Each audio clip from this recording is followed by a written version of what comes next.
Hi friends, I am Tilak. You're watching Tech May Be Unique, and today we're going to see how to center the image on your document using the Google Docs mobile application. And you can just place your image, you can align your image as a center on left side or right side by using this option. And if you are new to this channel, make sure to click on subscribe, and below we just quickly move on to the video.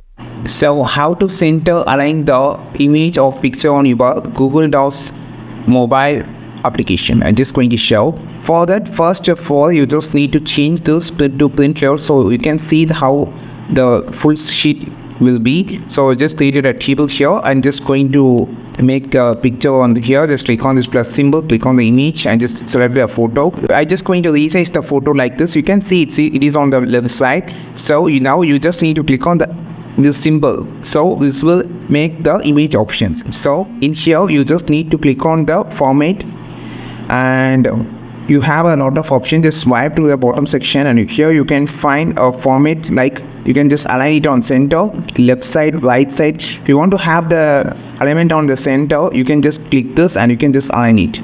So there is a lot of options about this. So this is how you just align the image on the center of the page on your any document by using the Google Docs mobile. I think this video helped you. Not like this video, share this video, subscribe to this channel. We will meet our next video with this super valuable content. This is Tilak signing off from Tech May Be Unique. Have a wonderful and beautiful day.